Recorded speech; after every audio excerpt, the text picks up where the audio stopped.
Alors, quelques annonces supplémentaires. Donc, la première, vous savez que donc, depuis quelque temps, on a à cœur de mettre en place un projet pour aider une association qui aide les veuves et les orphelins au Togo. Donc, ça fait plusieurs fois qu'on en parle. Si vous avez besoin de renseignements sur ça, vous pouvez nous contacter via le site internet de l'église ou venir nous voir à la fin du culte. Et c'est vrai que pour pouvoir faire cela, il y avait besoin de créer une association culturelle pour pouvoir faire du social. Vous savez qu'une association culturelle, comme une église, ne peut pas faire du social, il faut une autre association à côté. Donc on l'a créée et on l'a appelée, attention, Association Miséricorde et Compassion. Voilà, AMC. Parce que c'est vraiment deux vertus qui, je pense, sont nécessaires pour bénir les autres. C'est la miséricorde et la compassion, donc AMC. Donc on la met en place, et bientôt, tous ceux qui veulent nous aider, vous pourrez le faire. On vous donnera toutes les informations pour pouvoir le faire. Deuxième annonce, Monsieur Go va mieux. Donc concernant la ville de Bordeaux, bientôt on va pouvoir se déplacer pour aller à Bordeaux. Donc bientôt il y aura une date qui va être fixée. Donc tous ceux qui nous ont déjà contactés, vous recevrez l'information. Et si vous êtes de la région bordelaise et que vous voulez participer à cette rencontre, contactez-nous, là aussi via le site internet de l'Église. Et c'est vrai que j'en profite pour dire et pour demander de prier pour que des ouvriers se lèvent. C'est ce que le Seigneur a demandé à ses disciples, de prier le maître de la moisson, d'envoyer des ouvriers dans la moisson. C'est vrai que la moisson, elle est grande, les champs blanchissent, mais il y a peu d'ouvriers. Et si le Seigneur nous demande de demander qu'il en envoie, c'est qu'il peut et qu'il veut le faire. Alors prions pour cela, que le Seigneur puisse faire lever des ouvriers au milieu de nous. Et de suite, nous allons ouvrir la parole de Dieu dans l'évangile de Jean au chapitre 8. Évangile de Jean, chapitre 8.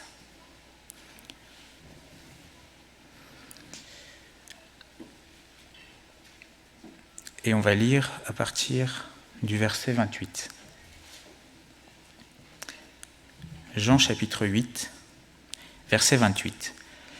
Jésus leur dit donc, « Quand vous aurez élevé le Fils de l'homme, alors vous connaîtrez ce que je suis, et que je ne fais rien de moi-même, mais que je parle selon ce que le Père m'a enseigné. Celui qui m'a envoyé est avec moi. Il ne m'a pas laissé seul parce que je fais toujours ce qui lui est agréable. » Comme Jésus parlait ainsi, plusieurs crurent en lui. Et il dit aux Juifs qui avaient cru en lui, « Si vous demeurez dans ma parole, vous êtes vraiment mes disciples. Vous connaîtrez la vérité, et la vérité vous affranchira. » Ils lui répondirent, « Nous sommes la postérité d'Abraham, et nous ne fûmes jamais esclaves de personne.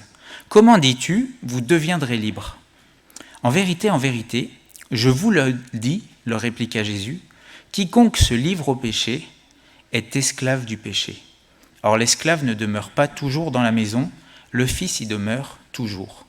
Si donc le Fils vous affranchit, vous serez réellement libres. » Amen.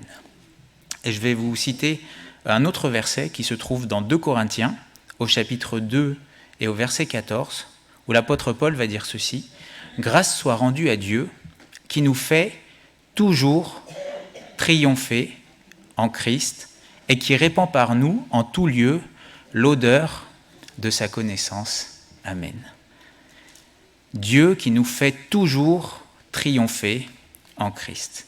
Et ce matin, nous allons voir ensemble comment être plus que vainqueur en Christ.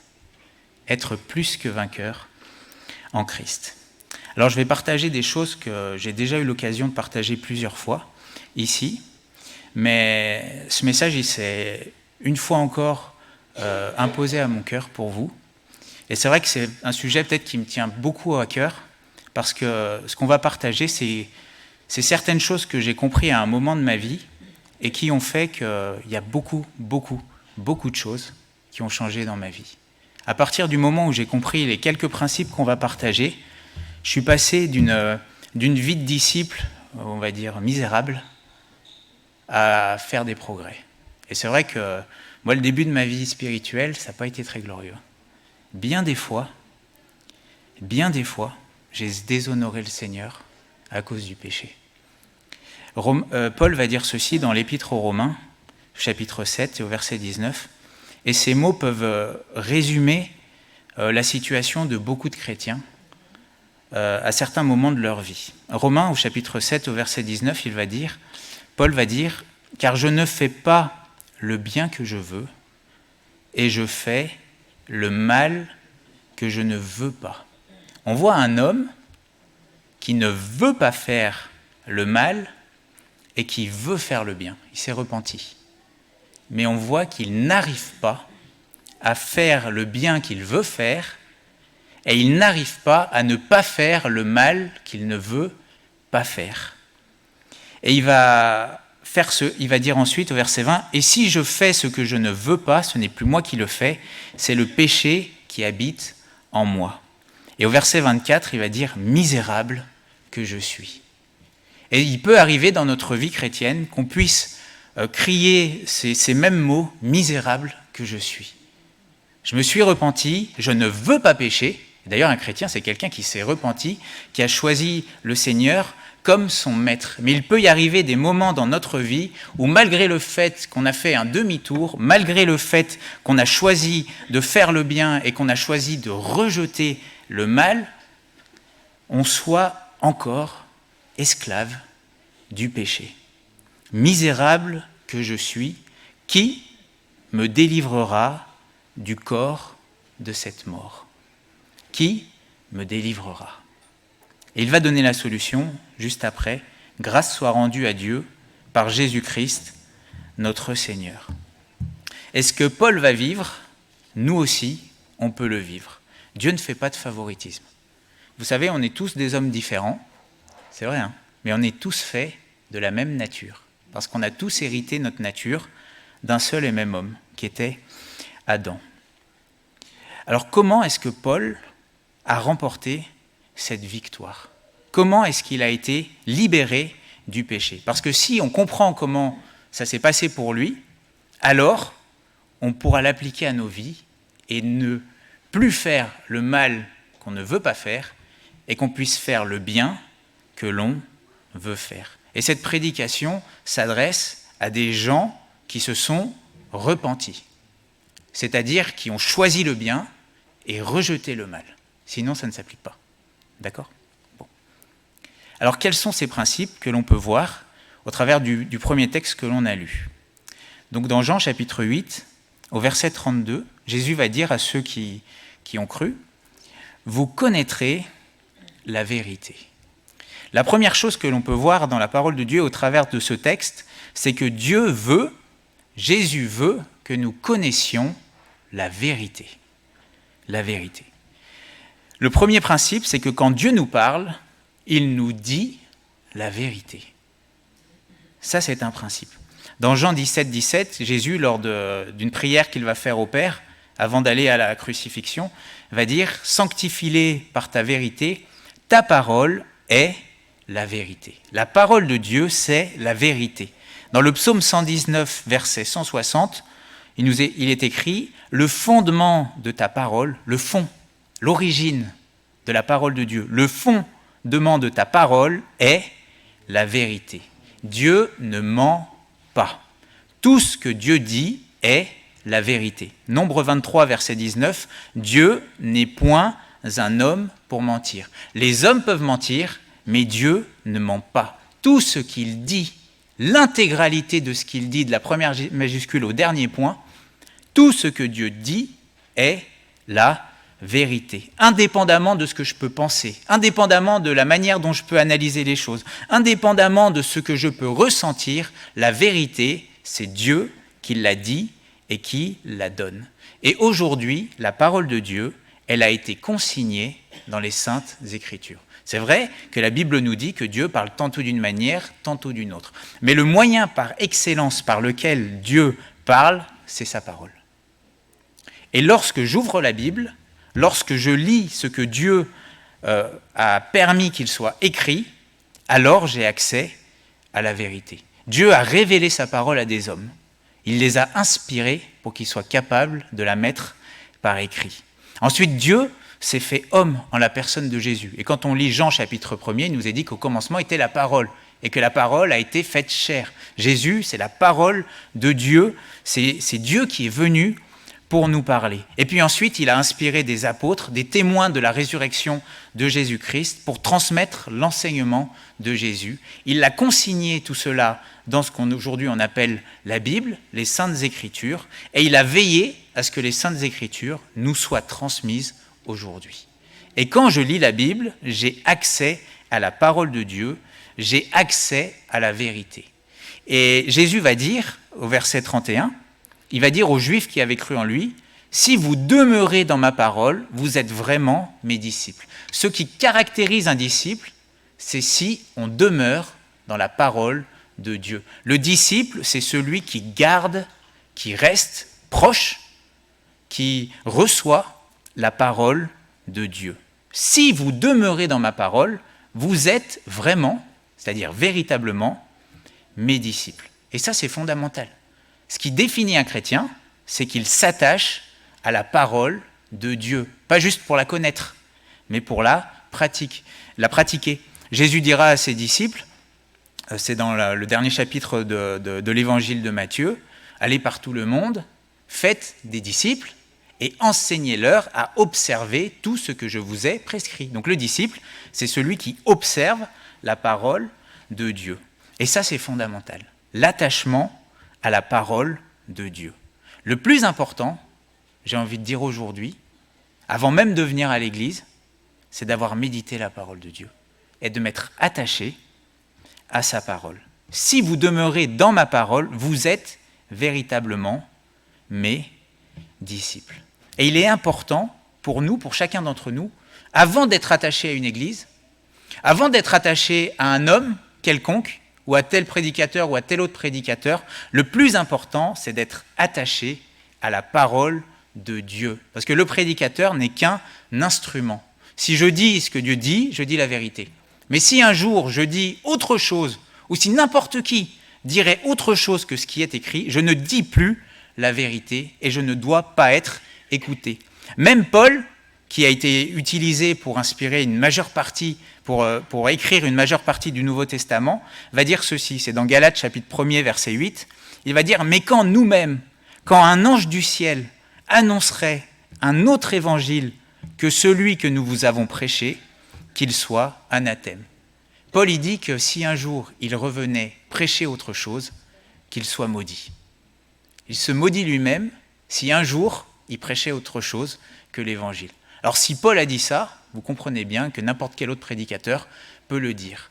Si un jour, qui que ce soit dit autre chose que ce qui est écrit dans la parole de Dieu, rejetez-le.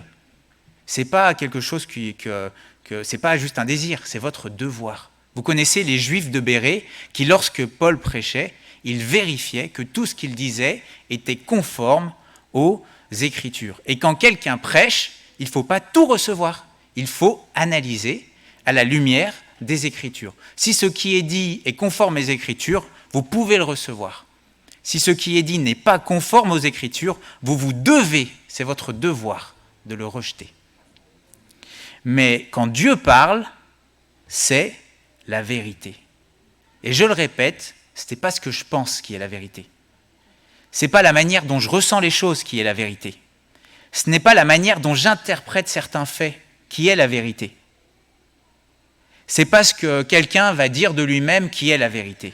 La vérité, c'est la parole de Dieu. Et si je veux connaître la vérité, j'ai tout ce qu'il me faut, parce que Dieu m'a parlé. Ça, c'est le premier principe. Quand Dieu nous parle, il nous dit la vérité, parce que le fondement de sa parole, c'est la vérité. Le deuxième principe que l'on voit au travers de ce passage, c'est que la vérité, ça libère. Verset 32, Jean 8, 32, « Vous connaîtrez la vérité, et la vérité vous affranchira. » Il y a d'autres versions qui disent « Elle vous rendra libre. » La vérité, elle a cette caractéristique de rendre libre celui qui la reçoit. Au verset 36, Jésus va dire, si donc le Fils vous affranchit, vous serez réellement libre. Jésus parle du fait d'affranchir. Pourquoi il y a besoin d'affranchir quelqu'un ? On affranchit quelqu'un qui est esclave. C'est parce que quelqu'un est esclave qu'il a besoin d'être libéré. Et dans ce passage, on voit que ceux à qui il parle, ils vont dire, mais on n'est pas esclave. Verset 33, ils lui répondirent, nous sommes la postérité d'Abraham, nous ne fûmes jamais esclaves de personne. Comment dis-tu, vous deviendrez libres ? Et Jésus leur répond, en vérité, en vérité. Et quand Jésus utilise cette expression, en vérité, c'est qu'il va dire une grande vérité. En vérité, je vous le dis, leur répliqua Jésus, quiconque se livre au péché est esclave du péché. C'est dans 2 Pierre chapitre 2 verset 19 qu'il est parlé de certaines personnes qui promettent la liberté quand ils sont eux-mêmes esclaves de la corruption, car chacun est esclave de ce qui a triomphé de lui. Chacun est esclave de ce qui a triomphé de lui. Mais la bonne nouvelle, c'est ce qu'on a lu, verset 36, si donc le Fils vous affranchit, vous serez réellement libre. Il y a la possibilité d'être libre de ce qui est plus fort que nous. Et là, ce qui est ciblé particulièrement, c'est le péché. Le péché est présenté dans ce texte comme un maître qui est plus fort que ceux qui se livrent à lui. Et là, il va dire, si le Fils vous affranchit, vous serez réellement libre. Vous savez, c'est une chose de dire que je suis libre. C'en est une autre que de l'être réellement. Vous voyez ce que je veux dire ? Il y a plein de gens qui disent « Ah, je suis libre ». Mais bon, esclave de péché, esclave d'addiction, esclave de toutes sortes de puissances mauvaises, etc. Esclave de toutes sortes de choses. Il y en a beaucoup qui pensent être libres. Mais combien sont réellement libres ? Le seul moyen d'être libre, c'est d'être affranchi par le Fils. Et vous savez qu'on peut se mentir à soi-même. Des gens qui pensent, qui sont sincères, ils pensent qu'ils sont libres. Mais la vérité de leur action démontre le contraire. Vous savez, on reconnaît l'arbre au fruit. Et vous savez qu'on peut s'illusionner soi-même. On peut être sincère, mais sincèrement dans l'erreur.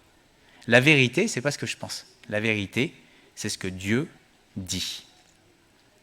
Et comment est-ce que Jésus nous affranchit, nous rend libres ? Et bien par la vérité.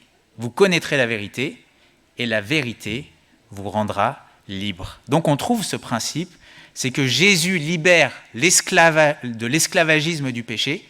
Jésus libère du péché par la vérité. Parce que la vérité a la puissance de libérer. Et là, j'ouvre une parenthèse, parce que c'est vrai que si d'un côté, la vérité libère, d'un autre côté, le mensonge, lui, il rend esclave. Et ça, c'est un principe qu'on voit aussi. La vérité, elle libère du péché, mais le mensonge rend esclave du péché. Comment est-ce que le péché est rentré dans le monde ? Par un mensonge.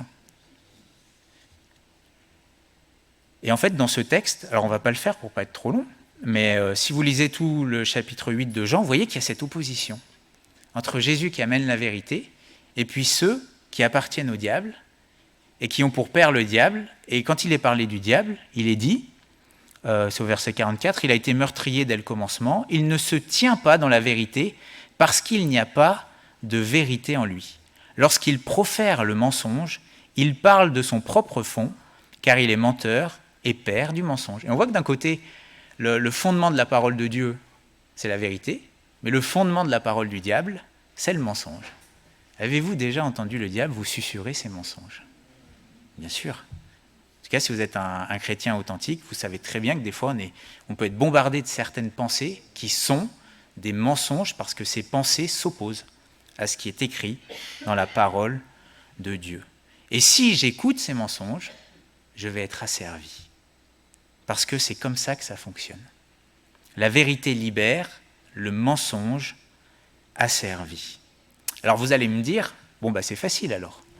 Si je veux être libre, il suffit que je sache quelle est la vérité pour que je sois libre. J'ai envie de vous dire, oui, c'est ça. Mais il y a quand même un autre principe qu'il faut qu'on voit ensemble pour ensuite vraiment qu'on rentre dans la partie concrète. Le troisième principe, et c'est peut-être le plus important, retenez cela, c'est que la vérité, elle n'a d'effet dans ma vie qu'à partir du moment où je choisis de la croire. Je répète, la vérité n'a d'effet dans ma vie qu'à partir du moment où je choisis de la croire. Ce n'est pas parce que je sais la vérité que je vais changer, c'est parce que je la crois. Et de la même manière, le mensonge n'a d'effet dans ma vie qu'à partir du moment où je le crois. Et de la même manière que certains se livrent à la vérité, et la vérité fait son effet, vous savez aussi que d'un autre côté, il y a des gens qui se livrent au mensonge, et ça fait aussi leur effet dans leur vie. Et je parle particulièrement de tout ce qui est occulte. Bon. Dans Hébreux au chapitre 4 et au verset 2, on va le lire ensemble, il nous est dit « Car cette bonne nouvelle nous a été annoncée aussi bien qu'à eux. » Et eux, c'est le peuple hébreu qui a entendu la parole de Dieu. Donc, car cette bonne nouvelle nous a été annoncée aussi bien qu'à eux, mais la parole qui leur fut annoncée ne leur servit de rien, parce qu'elle ne trouva pas de la foi chez ceux qui l'entendirent. Donc on a un exemple d'hommes qui ont entendu la parole de Dieu, la vérité, mais ça leur a servi à rien. Pourquoi ? Parce qu'ils n'ont pas eu la foi en cette parole. Et ça, c'est un principe qu'on voit dans toute la Bible, c'est que Dieu agit dans nos vies toujours en réponse à notre foi. Et des fois, le problème, c'est pas que Dieu ne veut pas agir. Et en fait, on va voir qu'il a déjà agi. Le problème, souvent, c'est qu'on a une lenteur, une difficulté à croire ce que Dieu dit. Et ça, c'est un principe. Dans Jean chapitre 11, verset 40, juste avant de ressusciter Lazare, Jésus va dire « Ne t'ai-je pas dit que si tu crois, tu verras la gloire de Dieu. Si tu crois, tu verras. Et si tu ne crois pas, tu ne verras pas. » C'est simple. Si tu crois, tu verras. Si, c'est la condition. Si je réponds à la condition, alors il y aura la suite. Si je ne réponds pas à la condition de croire, alors il n'y aura pas la suite.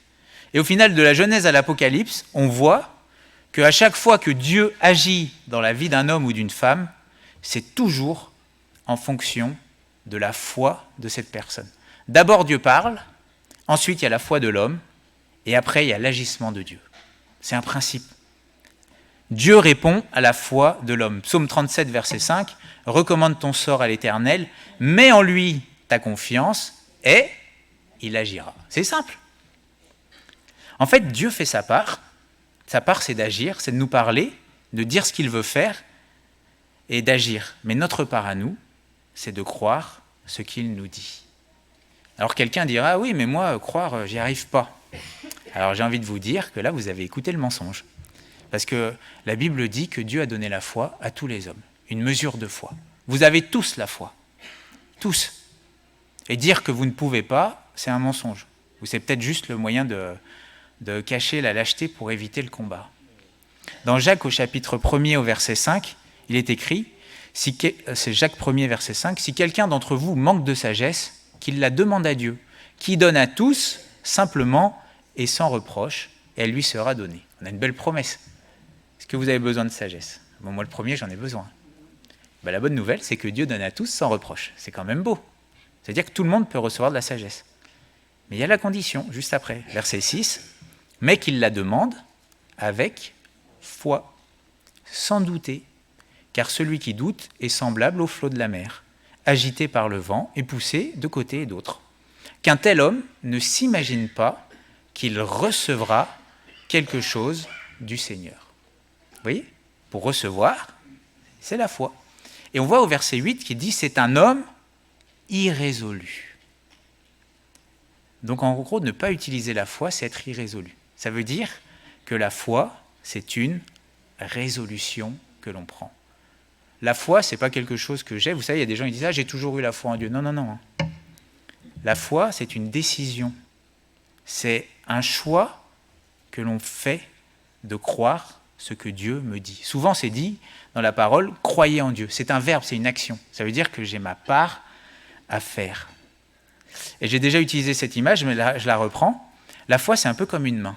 Vous savez ? De la même manière que physiquement, avec ma main, je peux prendre ce qu'on me donne, spirituellement, avec ma foi, je peux prendre ce que Dieu me donne. La foi, c'est ce qui prend ce que Dieu nous dit. Quand je choisis de croire en Dieu, je reçois ce que Dieu me donne. Mais quand je choisis de ne pas croire en lui, en ce qu'il me dit, je ne reçois pas ce qu'il me donne. Et bien la parole de Dieu, c'est pareil. Lorsque Dieu me dit la vérité, c'est qu'à partir du moment où je choisis de croire ce qu'il me dit, que Dieu va agir. Mais si je choisis de ne pas croire ce que Dieu me dit, alors il n'agira pas.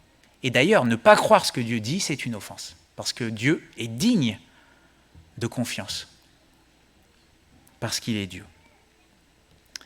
Je prends une autre image pour essayer de comprendre. Imaginez que j'ai un médicament. Ce médicament va faire son effet. Je l'ai dans ma main. Je sais que c'est le bon médicament. Mais est-ce qu'il va faire son effet? Est-ce que si je passe tout mon temps à le regarder, il va faire son effet? Non. Il faut que je le prenne. Il faut que je l'avale. Il faut qu'il rentre dans mon corps. Et ça va faire son effet. Comprenez? Ben, la vérité, c'est pareil. Il faut qu'elle rentre dans mon âme par la foi. Et c'est quand je l'ai reçue qu'elle va faire son effet sur ma vie. Et qu'est-ce qui se passe quand on reçoit par la foi la parole de Dieu? Ben en fait, c'est le Saint-Esprit qui agit. C'est ce qu'on appelle la vie de l'Esprit. Bon. Et d'un autre côté, c'est pareil pour le mensonge. Si à un moment, je prends du poison, bon, je le regarde, ça ne va pas me faire grand-chose. Mais si à un moment, je l'ingère, le poison va faire son effet dans tout mon corps. Ben de la même manière, si le mensonge, je le fais rentrer dans mon âme parce que je fais confiance plus au mensonge qu'à la vérité, ça va détruire mon âme. Et ça va la rendre encore plus captive du péché.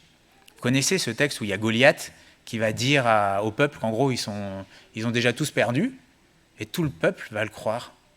Et au final, va être complètement bloqué juste par les mensonges d'un homme. Vous voyez? C'est un principe. Ce que je crois va déterminer ce qui va se passer dans ma vie. Et la Bible parle, on ne va pas le lire, mais pour ceux qui prennent des notes, c'est dans 2 Thessaloniciens chapitre 2, du verset 9 à 11, où il nous est parlé de certaines personnes qui, parce qu'ils n'ont pas reçu l'amour de la vérité, croient au mensonge. Et il y a des gens qui sont convaincus qu'ils ont raison, sauf que ce en quoi ils croient, c'est le mensonge, parce qu'ils n'ont pas eu l'amour de la vérité. De la même manière que Adam et Ève, ils ont cru au mensonge, et qu'au final, le serpent a injecté son venin et a corrompu la nature de l'homme. D'ailleurs, c'est écrit, c'est Paul qui dit qu'il a peur que les cœurs se détournent de la simplicité de Christ, de la même manière que le serpent séduisit Ève et va corrompre ses pensées. Vous savez que nos pensées peuvent se corrompre, pourrir, si je laisse accès au mensonge. Et en gros, pourquoi je dis ça? Parce que connaître la vérité, c'est une chose. Saisir et mettre sa confiance dans la vérité, ça va transformer ma vie.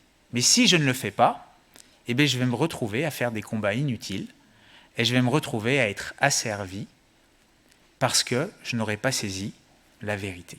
Alors, je vais prendre un exemple vrai pour vraiment essayer qu'on comprenne le principe que la vérité libère. Alors, c'est une histoire vraie, hein. Vous pourrez chercher sur Internet. Alors, il y a un bonhomme qui s'appelle Hiro Onada. Donc, c'était un soldat japonais pendant la Deuxième Guerre mondiale. C'est une histoire vraie, hein. Et en fait, ce soldat, avec son petit bataillon, ils avaient été placés dans une forêt en Philippines pour combattre les Américains. Bon, c'était la Deuxième Guerre mondiale. Bon, donc il a combattu dans sa forêt. Et puis en 1945, la guerre, elle s'est terminée. Mais bon, le problème, c'est qu'on ne l'a pas prévenu. Alors lui, il ne savait pas que la guerre était finie. Alors il est resté dans la forêt pour combattre, avec 2 ou 3 hommes avec lui. Puis donc ça s'est su qu'il y avait un bonhomme qui n'avait pas appris que la guerre était finie, donc il était dans la forêt, il tirait sur tout ce qui bouge. Bon. Et 5 ans après, bon, la situation elle a duré. Donc 5 ans après, comme on a appris la situation, il y a les autorités, qu'est-ce qu'elles ont fait? Elles ont fait passer un avion au-dessus de la forêt, elles ont lâché plein de tracts, disant la guerre est finie, ça ne sert plus à rien de combattre, etc. Et qu'est-ce qui s'est passé? Ils ont vu ça, ils n'ont pas cru. Ils se sont dit non, ça c'est une ruse de l'ennemi, etc. Donc ils ont continué à combattre. Alors bon, là on rigole, mais c'est triste parce qu'au final ils ont tué plusieurs Philippiens qui s'aventuraient dans la forêt parce qu'eux ils pensaient que c'était la guerre. Et c'est finalement en 1974, donc 29 ans après la guerre, qu'il va sortir de la forêt parce qu'il y a son ancien commandant qui va venir pour lui ordonner de déposer les armes. Et bien ça illustre bien le principe. Bon, tant qu'il ne savait pas, il se comportait comme en temps de guerre. Vous allez dire, c'est normal ça. On ne va pas lui jeter la pierre. C'était de l'ignorance. Et c'est vrai que des fois, quand on ne connaît pas la vérité, on a des comportements qui sont en fonction de ce que l'on connaît. Mais à partir du moment où il a entendu, il a vu la vérité, mais qu'il n'y a pas cru, parce qu'il n'y a pas cru, sa vie est restée exactement comme avant. Et en gros, il a mené une guerre fictive pendant 24 années de sa vie. Il a combattu contre des ennemis qui n'existaient pas, ou qui étaient, pour le coup, qui avaient gagné. Vous voyez, la vérité, ça peut libérer. Mais si je n'y crois pas, je peux rester esclave de certaines choses. Cette histoire elle illustre le fait qu'en fonction de ce que je crois, mon comportement va changer. Donc c'est les trois principes. Dieu nous dit la vérité libère à partir du moment où j'y crois. Maintenant concrètement, qu'est-ce que ça veut dire? Et on va parler notamment du péché, puisque là il est parlé d'être libéré du péché. Que dit la Bible? C'est quoi la vérité? Et pas juste la connaître, mais la croire. La vérité, elle dit que tous les hommes sont des pécheurs. Bon, ça, on le sait. Il n'y a pas un juste, pas même un seul. La Bible, elle dit que l'homme, il est esclave du péché, tout seul. Et qu'à cause du péché, il y a la colère de Dieu qui vient sur les hommes. Qu'il est réservé aux hommes de mourir une seule fois, après quoi vient le jugement. Ça, c'est Hébreux 9, 27. Mais la Bible dit aussi que parce que Dieu nous aime, il a envoyé son Fils unique mourir pour nous, afin qu'on soit sauvés de nos péchés. Ça, c'est la parole de Dieu. Et je pense qu'on est beaucoup à avoir fait cette expérience d'avoir péché et d'avoir par la foi saisi cette vérité que Dieu pardonne le péché. Et c'est vrai, qu'est-ce qui s'est passé? On a cru et on a reçu la paix. Parce qu'on a cru, on a vu dans notre vie la paix, la vie de l'esprit, la nouvelle naissance, la communion avec Dieu, etc. Parce qu'on a cru en cette vérité, lorsque Jésus sur la croix va dire « Père, pardonne-leur ». Parce qu'on a vu quand Jésus va dire aux brigands sur la croix « Tu seras avec moi aujourd'hui dans le paradis », on a cru aux paroles de Jésus, et parce qu'on a cru au pardon, il s'est accompli dans notre vie. J'ai cru, et ensuite, j'ai vu. D'accord ? Bon. Alors comment ça se fait que si je crois cela, il peut y avoir des moments où je suis quand même encore esclave du péché? Bien sûr, à chaque fois que je pêche, je suis brisé par le péché, je crie à Dieu, je lui demande pardon, je lui demande de l'aide, et le Seigneur me pardonne. Parce que si je confesse nos péchés, la Bible dit dans 1 Jean que si nous confessons nos péchés, il est fidèle et juste pour nous les pardonner. Et je pourrais tomber dans le péché 1001 fois, 1002 fois le Seigneur me relèverait. Vous voyez ce que je veux dire? C'est pas le problème, on le croit. Mais comment ça se fait que le péché a toujours cette force dans ma vie? C'est peut-être qu'il y a une vérité que soit on ne m'a pas dit, ou que soit je ne crois pas. C'est vrai que Jésus pardonne et règle les conséquences du péché, c'est-à-dire l'enfer. Et dans Colossiens, au chapitre 2 et au verset 13, il est écrit « Vous qui étiez morts par vos offenses et par l'incirconcision de votre chair, il vous a rendus à la vie avec lui en nous faisant grâce pour toutes nos offenses. Il a effacé l'acte dont les ordonnances nous condamnaient et qui subsistait contre nous, il l'a détruit en le clouant à la croix. Il a dépouillé les dominations et les autorités et les a livrées publiquement en spectacle en triomphant d'elles par la croix. » Donc on voit dans ce texte que Jésus a effacé l'acte qui nous condamnait. Et c'est vrai, qu'en Jésus-Christ, il n'y a plus aucune condamnation. Et que celui qui est sauvé ce n'est pas celui qui ne pêche plus à son grand désarroi, mais c'est celui qui croit en la grâce de Dieu et qui s'est repenti. Il ne pêche pas de bon cœur, il lutte contre le péché, mais des fois, il chute. Bon, il ne fait pas le bien qu'il veut, il fait le mal qu'il ne veut pas. Et effectivement, Jésus a cloué l'acte qui nous condamnait. Et ce texte nous dit aussi qu'il a dépouillé les dominations et les autorités. Jésus à la croix a remporté la victoire sur tous les esprits mauvais qu'il puisse y avoir, le diable en premier. Il a vaincu. Ça, c'est une vérité. Ce n'est pas quelque chose qu'il va faire, c'est quelque chose qu'il a fait. Comprenez ? Bon. Mais la Bible nous dit que Jésus n'est pas allé à la croix juste pour pardonner le péché. Et là, écoutez-moi bien. Ce que je vais dire, ce n'est pas moi qui l'invente, on va prendre les textes. C'est ce que la Bible nous dit. Jésus n'est pas venu juste pour pardonner le péché. L'œuvre de Jésus, elle consiste à détruire le péché. Et ce n'est pas la même chose. L'œuvre de Jésus ne consiste pas simplement à nous délivrer des conséquences du péché. L'œuvre de Jésus consiste à détruire la puissance du péché. Il est venu pour nous affranchir. Si le Fils vous affranchit, vous serez réellement libre. C'est-à-dire que le Fils est venu, Jésus est venu pour que nous ne soyons plus l'esclave du péché, pour que le péché n'ait plus de puissance dans notre vie. L'apôtre Paul va dire ceci, c'est dans 2 Corinthiens, au chapitre 5 et au verset 21. Celui qui n'a point connu le péché, donc Jésus, qui était saint, il l'a fait devenir péché pour nous, afin que nous devenions en lui justice de Dieu. Ce texte nous dit que Jésus a été fait péché à la croix pour nous. Qu'est-ce que ça veut dire ? Ça veut dire qu'à la croix, le Père a voulu régler définitivement le problème du péché pour nous. Il a voulu régler le problème à sa racine, le péché. Vous savez que la Bible parle souvent du vieil homme. Le vieil homme, c'est notre nature d'avant, ou de la vieille nature, ou de la chair. Et si on va dans Romains 6, et je vous invite vraiment à méditer ce texte, parce que là, il y a une clé pour être plus que vainqueur en Jésus-Christ. Dans Romains 6 et au verset 6, l'apôtre Paul parle et il dit « Sachant que notre vieil homme a été crucifié avec lui. » Donc l'apôtre Paul, là, il n'est pas en train de nous donner juste une pensée, il dit une vérité. Il est en train de dire que notre vieil homme, notre nature pécheresse, le péché en nous, a été crucifié avec Jésus, c'est-à-dire mis à mort, afin que le corps du péché, alors c'est quoi le corps du péché ? Le corps, alors si on regarde dans le grec, c'est ce qui s'oppose à l'ombre. Ce n'est pas les conséquences, mais c'est l'origine. C'est pas ce que moi je peux faire, mais c'est ce que je suis.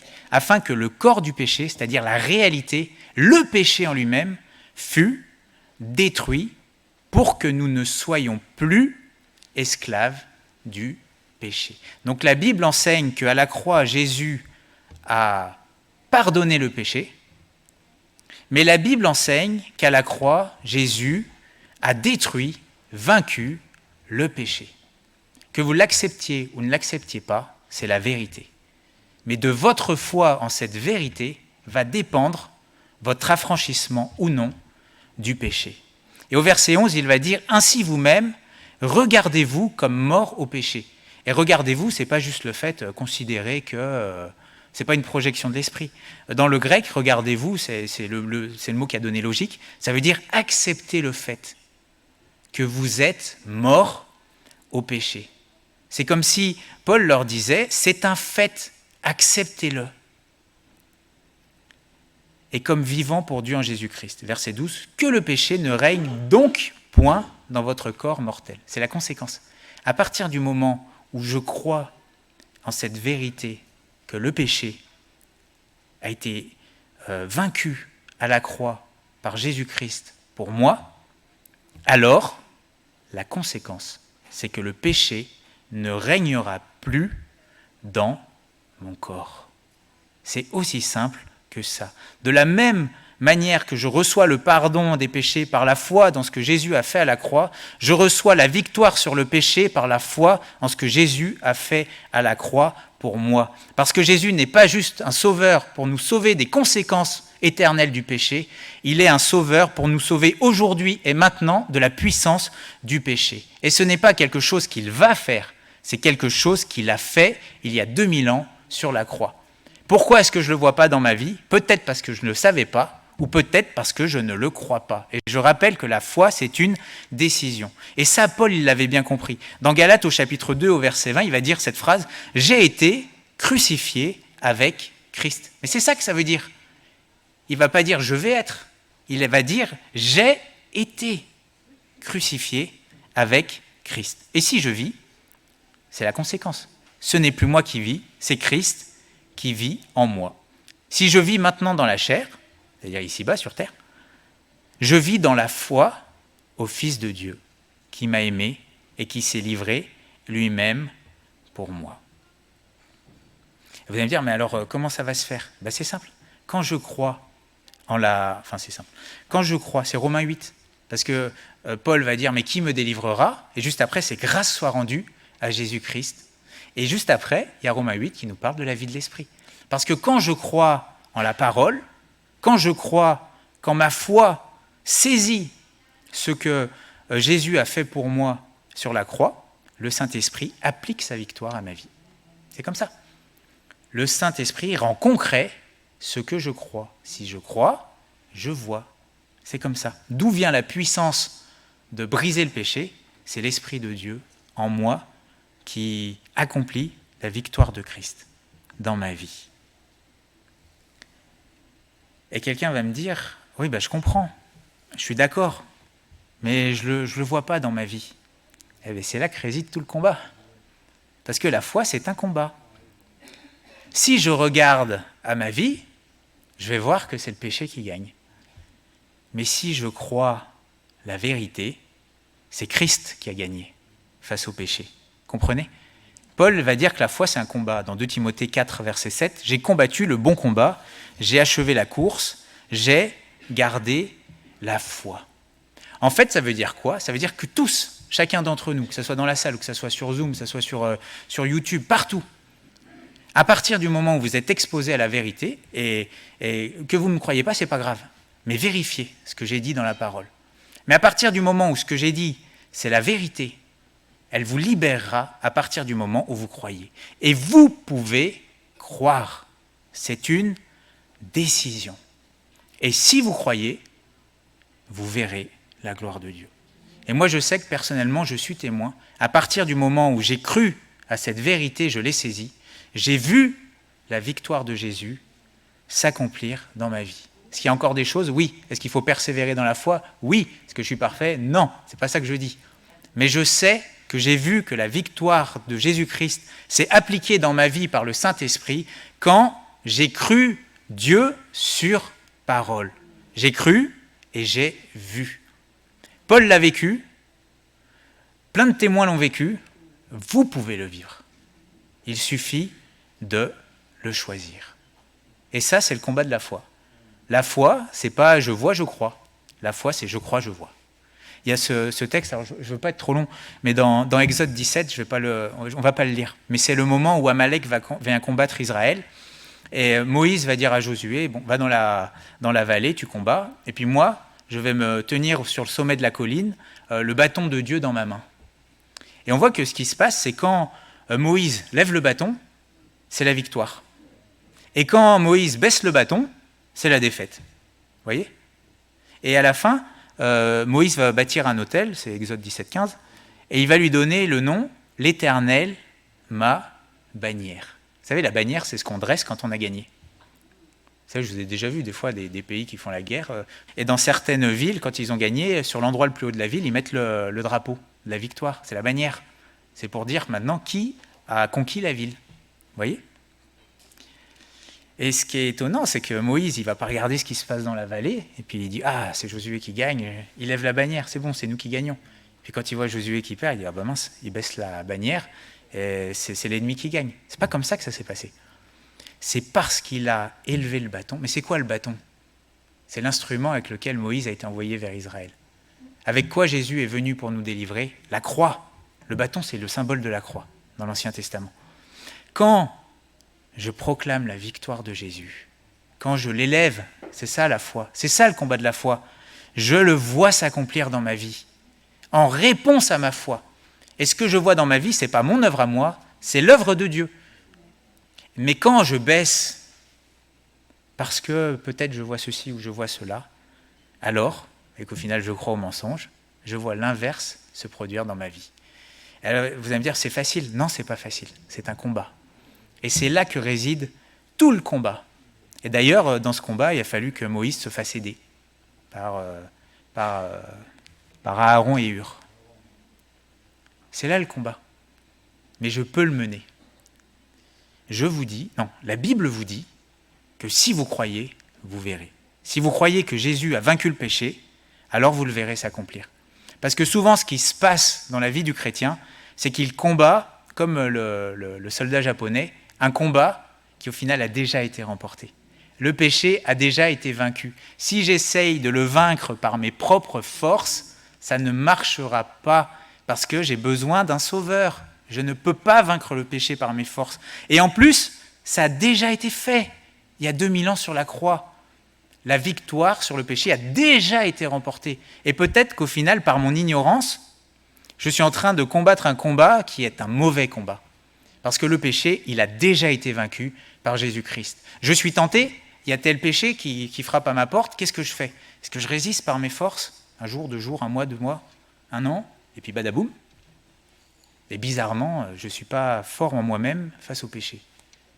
Ou est-ce qu'au lieu de résister par mes propres forces, au lieu de combattre avec mes forces, au lieu de chercher à me sauver par mes œuvres, est-ce que je ne peux pas plutôt, par la foi, me tourner vers l'œuvre de Jésus et croire non pas dans ma victoire, mais croire dans la victoire de Jésus sur la croix? Si je fais ça, le péché perd sa puissance. Et à la fin, je ne dirai pas, c'est moi qui suis plus fort que tel autre chrétien qui a chuté. Non. À la fin, je dirai gloire à Dieu. Parce que c'est Jésus qui m'a délivré du péché. La seule chose que j'ai eu à faire, c'est non pas de croire dans mes efforts, mais de croire dans ses efforts à lui, à la croix. La seule chose que j'ai eu à faire, c'est de croire en sa victoire. Et parce que j'y ai cru, j'ai vu. Et le témoignage, vous savez, celui qui sera sauvé, qui va arriver au ciel, en ayant des victoires, des couronnes, vous savez, les couronnes, on va les jeter aux pieds de Jésus. Parce que les victoires, c'est pas nous, c'est lui qui les a remportées sur moi. Le péché, c'est pas moi qui vais m'en sauver, c'est lui qui est venu pour m'en sauver. Mais le juste, il vivra par sa foi. C'est simple. Alors que Dieu nous aide à le mettre en pratique. Merci Seigneur pour ta parole. Et merci parce qu'elle est la vérité. Oui, elle est comme ce phare dans la nuit. Elle est comme ce rayon de lumière qui dissipe les ténèbres. Elle est comme cette vérité qui brise les mensonges, qui casse les liens, qui affranchit. Merci Seigneur parce que tu es venu afin que nous soyons réellement libres et tous les combats que nous ne pouvions pas mener parce que nous étions esclaves, toi Seigneur, tu as combattu et tu as vaincu. Et Seigneur, notre part, oui, ce n'est pas de refaire ce que toi tu as fait, mais c'est de croire en ta victoire. Merci Seigneur parce que ta parole est la vérité et merci Seigneur parce que, oui, il y a bien des témoins dans ta parole, et encore aujourd'hui, de ceux qui ont cru et qui ont vu cette victoire, ta victoire, s'accomplir dans nos vies. Oui, Seigneur, tu es vraiment le sauveur du monde, et merci, Seigneur, parce que si nous sommes sauvés, ce n'est pas à cause de nos souffrances à nous, mais c'est à cause de tes souffrances. Si nous sommes sauvés, ce n'est pas à cause du prix que nous pouvons payer, mais c'est à cause du prix que toi, tu as payé pour nous. Et pour cela, nous te disons infiniment merci. C'est vrai, comment rendrai-je à l'Éternel tous ses bienfaits? J'élèverai la coupe des délivrances. Que ton nom soit béni, Seigneur. Amen.